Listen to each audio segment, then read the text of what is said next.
বিধানসভার মঞ্চে মুখ্যমন্ত্রী শুভেন্দু অধিকারীর একটি মন্তব্যই এদিনের রাজনৈতিক বার্তার কেন্দ্রবিন্দু হয়ে উঠল। যারা একজুড়ি লোক নিয়ে বড় বড় ভাষণ দিচ্ছেন তাদের মুখোশ খুলব, এই একটি বাক্য শুধু বিরোধীদের উদ্দেশ্যে রাজনৈতিক আক্রমণ নয়, বরং আগামী দিনের রাজনীতির রূপরেখাও স্পষ্ট করে দিল। কারণ এরপরেই তিনি ঘোষণা করেন যে কন্ট্রোলার অ্যান্ড অডিটর জেনারেল বা সিএজির রিপোর্ট বিধানসভায় পেশ হবে। সেই রিপোর্ট নিয়ে বিস্তারিত আলোচনা হবে এবং যেখানে দুর্নীতির প্রমাণ পাওয়া যাবে সেখানে ব্যক্তি যত বড়ই রাজনৈতিক নেতা বা প্রভাবশালী হন না কেন তাদের বিরুদ্ধে রাজ্যপালের কাছে এফআইআর দায়েরের সুপারিশ করা হবে। অর্থাৎ রাজনৈতিক বক্তব্যকে প্রশাসনিক পদক্ষেপের সঙ্গে যুক্ত করার চেষ্টা করলেন মুখ্যমন্ত্রী। এখন দেখার বিষয় এই ঘোষণা বাস্তবে কতটা কার্যকর হয় এবং তার রাজ্যের রাজনৈতিক সমীকরণে কতটা প্রভাব ফেলে। মুখ্যমন্ত্রী শুভেন্দু অধিকারী এই বক্তব্য রাখতে গিয়ে কি বলেছেন শোনাবো আপনাদের। রাজ্যপাল মহোদয়ের মাধ্যমে আপনার কাছে সুপারিশ করব যাতে আমফানের বিশেষ ক্যাগ রিপোর্ট সহ ক্যাগ রিপোর্ট নিয়ে এই হাউসে ডিসকাশন হয় এবং বড় বড় ভাষণ যারা দিচ্ছেন গতকাল এক ঝুড়ি লোক নিয়ে তাদের মুখোশটাও আমরা অতি দ্রুত খোলার ব্যবস্থা করব এবং আইনানুগ ব্যবস্থাও গ্রহণ হবে। এক্ষেত্রে আরেকটি লাইন বলে শেষ করব, পশ্চিমবাংলায় যতগুলো কনস্টিটিউশনাল বডি রয়েছে, হিউম্যান রাইটস কমিশন, মহিলা কমিশন, শিশু রক্ষা commission, SC ST OBC minorities commission, information commissioner, যেখান থেকে আরটিআই এর উত্তর দেওয়া হয়, সমস্ত কনস্টিটিউশনাল বডিগুলোকে অচল এবং ডিফাং করে রাখার কাজ বিগত সরকার করেছে। প্রাক্তন বিচারপতি পশ্চিমবঙ্গ হিউম্যান রাইটস কমিশনের চেয়ারম্যান ছিলেন retired justice supreme court Ashok Ganguly মহোদয়। তার উপরে কিভাবে আক্রমণ হেনস্থা হয়েছে বাংলার লোক দেখেছে। আমি এই হাউসে দাঁড়িয়ে কথা দিয়ে যেতে পারি, আগামী 1 আগস্ট থেকে এই কনস্টিটিউশনাল বডিগুলো সব ফাংশনিং হবে,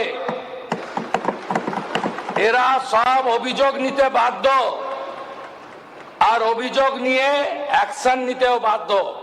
আমি এইটা আপনার মাধ্যমে এই হাউসকে জানালাম এবং বাংলার জনগণকে জানালাম।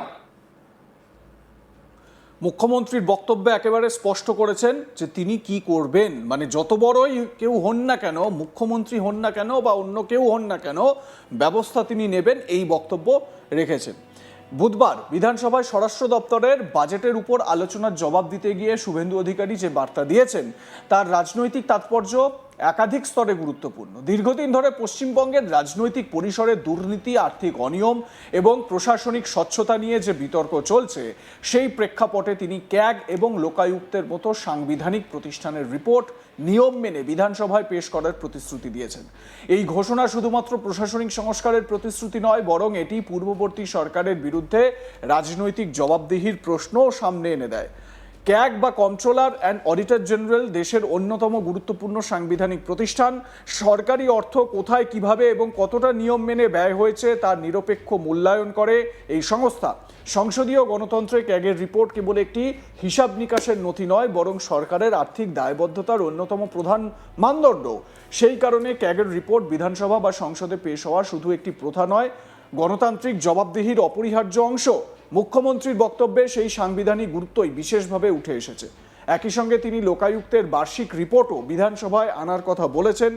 দুর্নীতির অভিযোগের স্বাধীন তদন্ত এবং প্রশাসনিক স্বচ্ছতা নিশ্চিত করার ক্ষেত্রে লোকায়ুক্তের ভূমিকা অত্যন্ত গুরুত্বপূর্ণ। দীর্ঘদিন ধরে এই প্রতিষ্ঠান কার্যত রাজনৈতিক আলোচনার বাইরে ছিল। সেই রিপোর্টও বিধানসভার আলোচনার অংশ হবে। এই ঘোষণা প্রশাসনিক স্বচ্ছতার দাবি আরও জোরালো করে। তবে এদিনের বক্তব্যের সবচেয়ে তাৎপর্যপূর্ণ অংশ ছিল ক্যাগের রিপোর্টে দুর্নীতির প্রমাণ পাওয়া গেলে অভিযুক্তদের বিরুদ্ধে আইনানুগ ব্যবস্থা নেওয়ার ঘোষণা। শুভেন্দু অধিকারী স্পষ্ট ভাষায় বলেছেন সে যত বড়ই নেতামন্ত্রী হন না কেন তাদের বিরুদ্ধে রাজ্যপালের কাছে এফআইআর করার সুপারিশ করা হবে। এই বক্তব্য রাজনৈতিকভাবে অত্যন্ত তাৎপর্যপূর্ণ। তো এই এফআইআর করার প্রসঙ্গে মানে এই জায়গাটা আমি আপনাদের একটু ফোকাস করতে বলবো, কি বলেছেন মুখ্যমন্ত্রী আরো একবার আপনাদের শোনাই।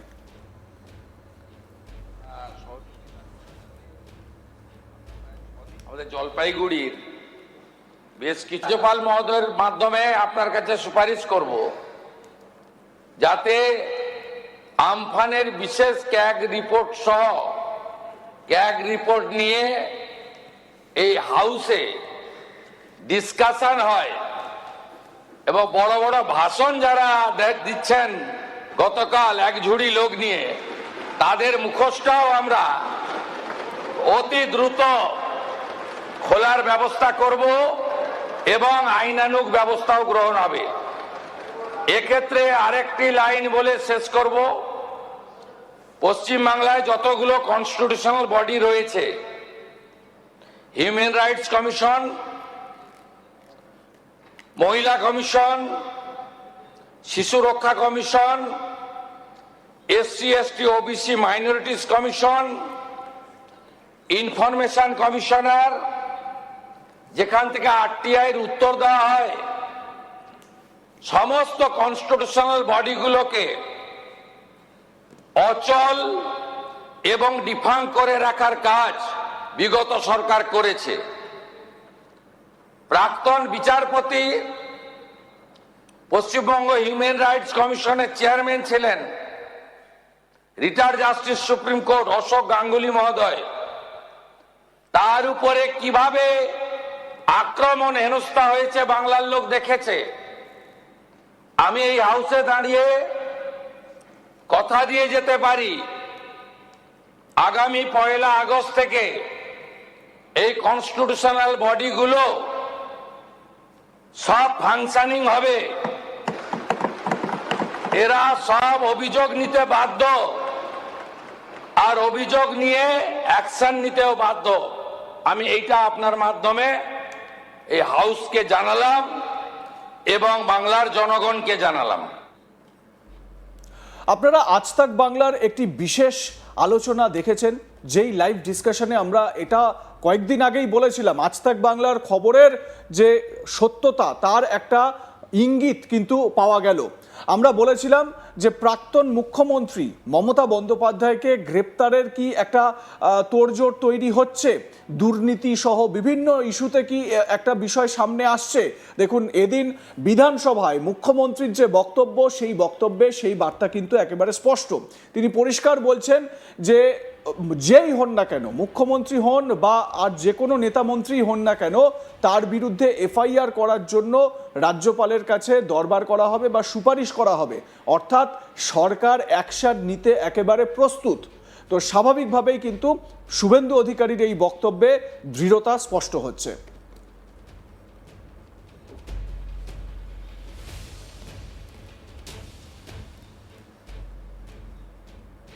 লাইক কমেন্ট শেয়ার করে আপনাদের মতামত জানান। দেখতে থাকুন আজ তাক বাংলা, সাবস্ক্রাইব করুন আমাদের ইউটিউব চ্যানেলটি।